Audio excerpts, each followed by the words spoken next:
So, as you can tell by the title of today's video, we're going to be discussing lust in modern day America, particularly in the black community. I'm not gonna lie though, y'all. I'm feeling this what would you call this? Olive green with the black. I like it. Checking myself out. I got my small gold studs in today. And yeah, I'm just feeling good right now. I had to take a moment to appreciate myself, a little bit of self love, a little bit of black love. So before I get started talking about lust, how it's affected us, uh, and where it came from, how it came to be, I'm going to start by sharing my personal journey on how I came to creating this platform and deciding that these were the things I wanted to speak about. This is where I was going to put my energy and my time and all of my focus and research. So without further ado, hello, my name is Chance Jordan Brown, better known as the modern day warrior, sage, poet. Now, I came up with this name.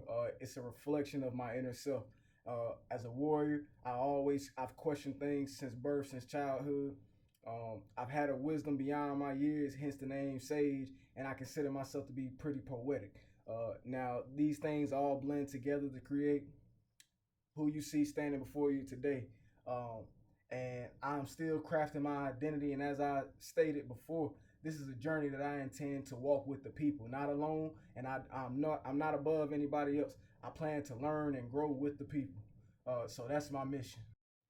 So let's talk about what lust in the modern day really looks like. Now today, it's rampant. Lust has we're numb to it because it's everywhere, anywhere, and all the time. You cannot open your eyes, you cannot wait, you cannot blink without seeing something sexual. Without it, and so we become numb to it. We don't even realize that we're consuming this kind of information, this kind of data, that we're programming these ideas and images into our mind. As you all are aware, social media. Let's go ahead and tackle the pink elephant in the room. Social media, man. Uh, we sexualize each other, we sexualize ourselves, and a lot of it is for acceptance because the crowd does it, because it's in the majority. You got to understand, man. Sometimes you have to be the eyeball. Sometimes you have to be the eight ball. You know what I'm saying? You get knocked in last. In order to lead. You know what I'm saying? That's how you win the game, by being the last ball to get knocked into the hole, man. Now, as far as I'm concerned, I grew up in a small town called Snow Hill, North Carolina. That is on the east coast of America. And I was born August 9th, 2002. That would make me a Leo. And just a little fun fact, I was told by one of my female friends that I am a sun Leo, a rising Leo, and a moon Leo. So that makes me a triple Leo, a crown, hence the tattoo on my neck. And so I probably put a picture somewhere so y'all can see that. And yeah, but let me share this with you. So I was born into this world, this life of sin. If you're religious, you follow Christian, born into sin like everybody else. I was brought up in the church. Now, it never meshed with me. I didn't understand it. I was always the oddball and I was always alone. Even in my after school program, even at church, I was the only one. Everybody else was cousins, brothers, and sisters. They were all together. It was just me. And little old me, kneecap height, skinny, with a fire that just didn't match his size, so people couldn't quite understand me. But I didn't quite understand me. I didn't know any better. I had that child's intuition and that naivety of the world.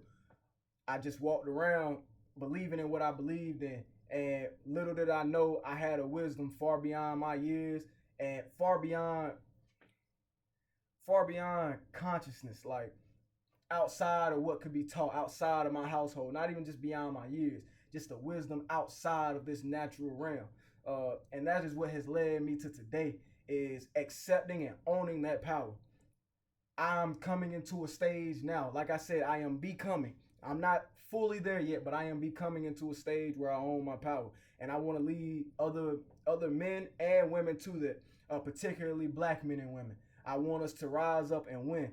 My goal is to reclaim our sovereignty. My goal is to kill lust. We want to build generational wealth. We want to teach financial literacy. We want to love one another. That is what I want for myself and for the black community.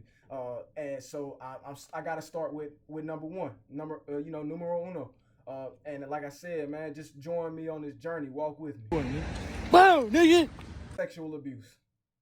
Very candid, very straightforward, right to the point. When I was 12 years old, there was a 16-year-old girl, and at the time I thought this was cool. I thought it made me the man. You know, she took me into her room at a cousin's birthday party and performed fellatio on me. And I thought I was cool. You know what I'm saying? I thought I was that dude. Little did I know it affected my brain in a way I wouldn't understand for nearly a decade later. As I said, I'm 23. I'll be 23 in August of this year. That was 10 years ago. And I'm just now coming to understand the damage that it caused to my mind. And even before then, there were things that happened that I'm still unlocking because I shouldn't have been in second grade chasing tail. You know what I'm saying?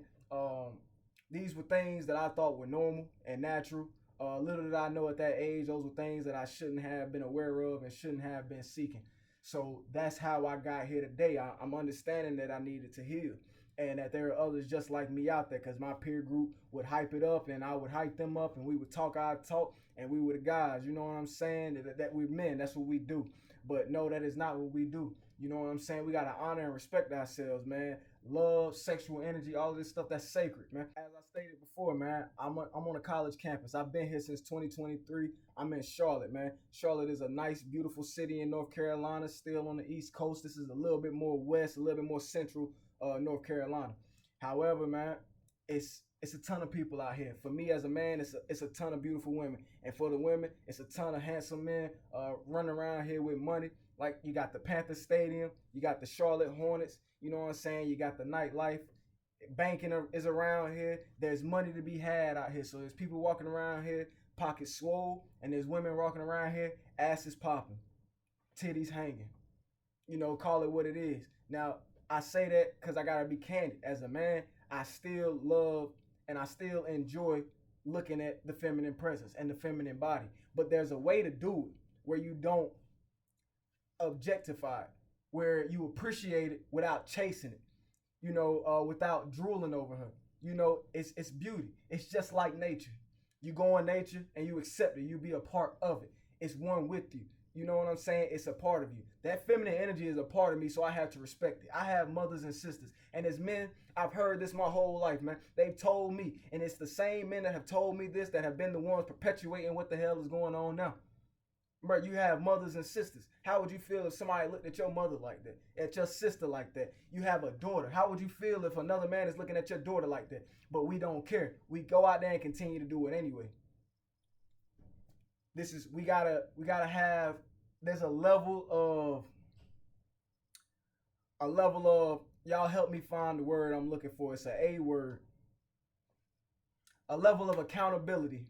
It's a level of accountability that we must have, especially as men. Because listen, in today's world, they're trying to build a matriarch. And now listen to me, there is nothing wrong with our queens having power, with our queens having a voice, with them being protected, with them having rights. There is nothing wrong with that at all.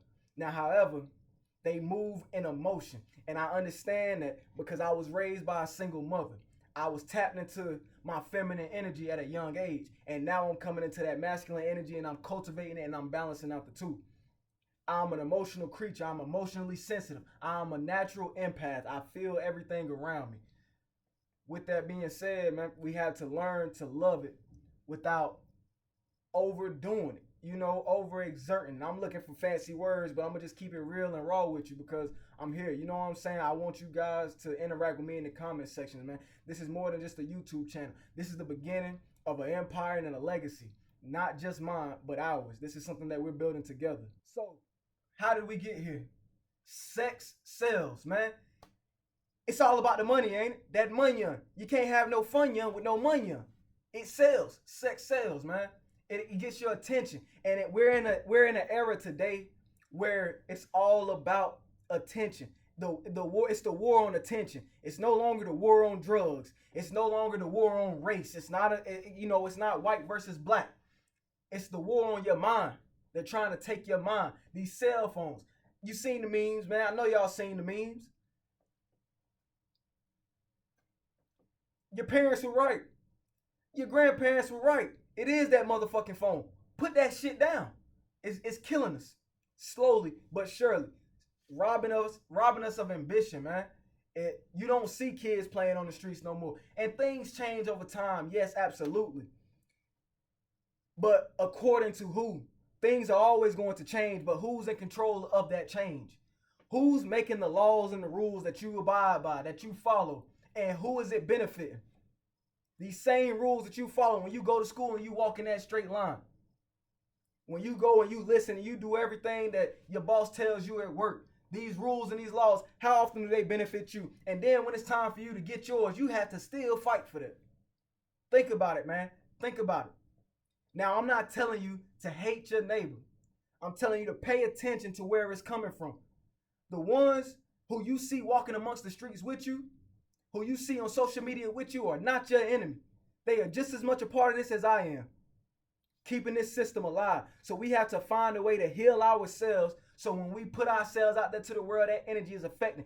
You go watch a video, your algorithm, AI, your technology. You know how people want to go and cover up their cameras. It's reading your face, that algorithm. I've been too positive lately. I get on Facebook, I'm scrolling through Facebook videos. They want to show me videos of cops arresting black people, videos of rape and murder, and black relationships, toxic black relationships. They want to put all this negative shit in my face. And I'll sit there and consume it, and I get angry. And I'm like, yo, but I'll sit there and I'll continue watching it. They got me. They done pulled me in. It's that awareness. You have to realize that so you can pull yourself out, man. Listen, this video today had no direction.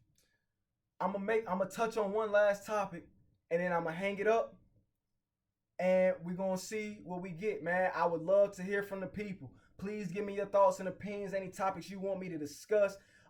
Make sure you also subscribe, like, check out the Instagram. There will be more stuff coming. I'll have some tools, some apps.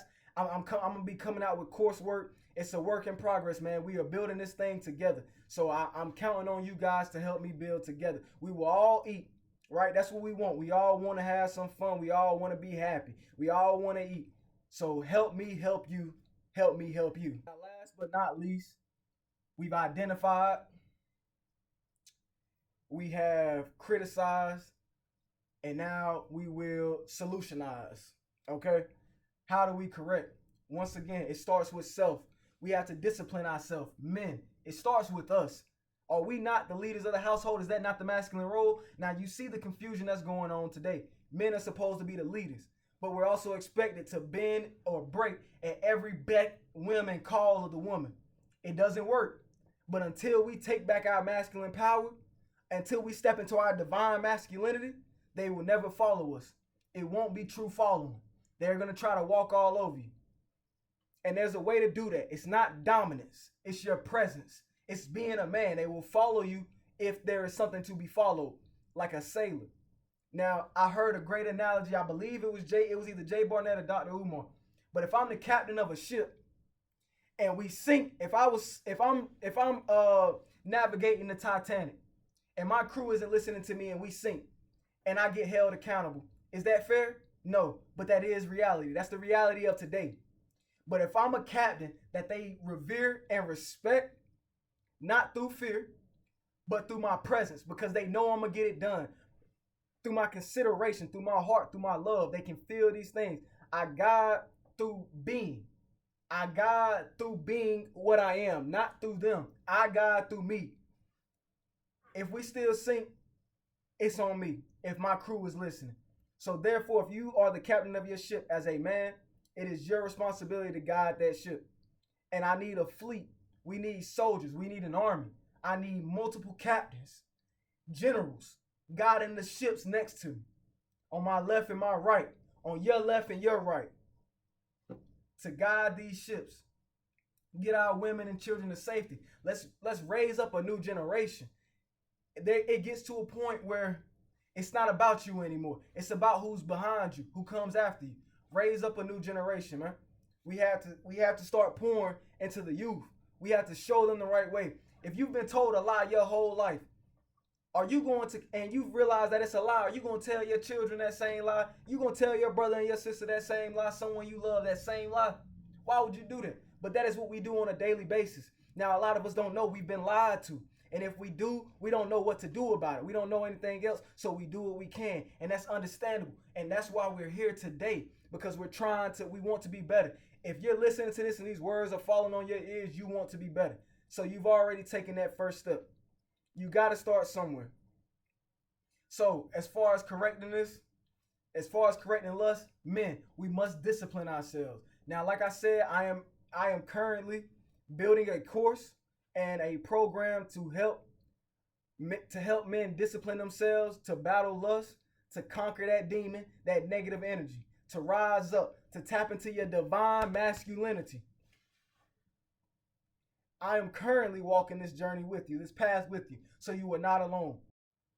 I just want to thank you all for taking the time being here today, for listening to me, for giving me your attention, and for engaging with me. Like I said, once again, I welcome it.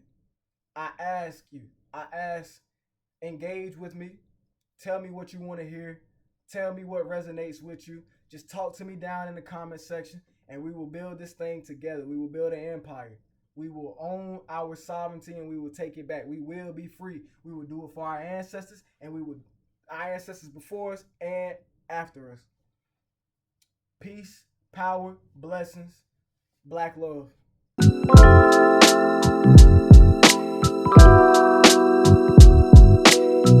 Now, how did we get here? How can we go about fixing this? In order to fix something, you got to understand how it got to be. You want to fix a knot, you got to understand where it got tangled. You got to find that one single point. If you find that, you can unravel it with a single pull. But if you're just going in randomly pulling, you're going to make it worse. When them headphones get tangled up, when that charger gets tangled up, and you just start pulling out of frustration, it only makes it worse. And eventually, it's going to tear and break. You got to find the source of the problem.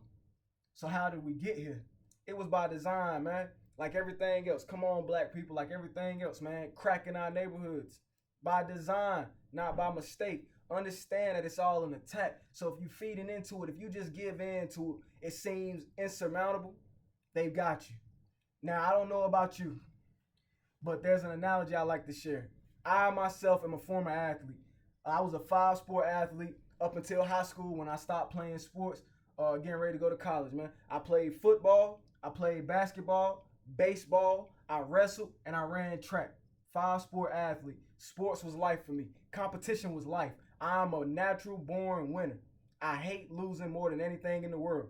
I hate losing more than I like winning.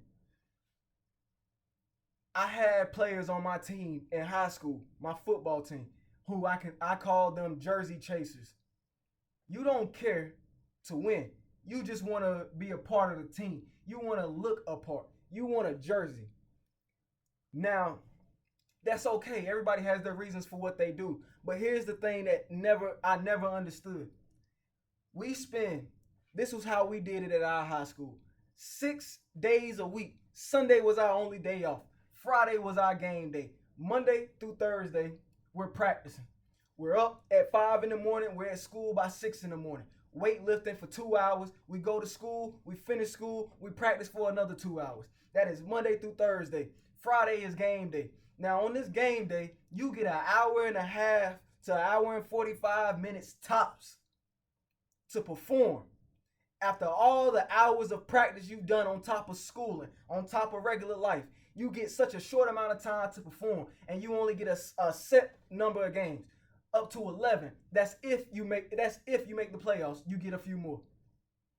So think about that. You spend all of this time practicing, beating your body up, waking up tired, hungry, angry, frustrated, going to school, sleeping through your classes, trying to do whatever you can to keep them grades up to make sure you stay on that field, doing everything in your power to play. At least that's what I was doing. I wanted to play. I wanted to start. I wanted to contribute. I wanted to be a winner, whether we lost the game or not. So I could never understand how you could give all that time and practice and outside and then not care about the result on that field, not give it 110 to 120%. I'll give as much percentage as it takes to make it work. And I would also hate if my opposition didn't try. I would never want to win a game where somebody let me win. I done put in all this work and you're going to strip me of my pride and all of my hard work by just handing it over, by not competing. So I want you to keep these things in mind and think about it. Think about how that applies to your world, man, when it comes to winning. When it comes to all the time you sacrifice and suffer, all the pain, all the tears, all the hurt, all the wondering about what job I'm going to work, how I'm going to pay these bills, how I'm going to feed my children, X, Y, and Z. For you to just be like, and I'm just going to chase that jersey. You know what I'm saying? I'm just going to ride the bench. I ain't really trying. How could you be okay with that? How does that sit right with your soul? You got to really take the time to reflect and ask yourself these questions, man.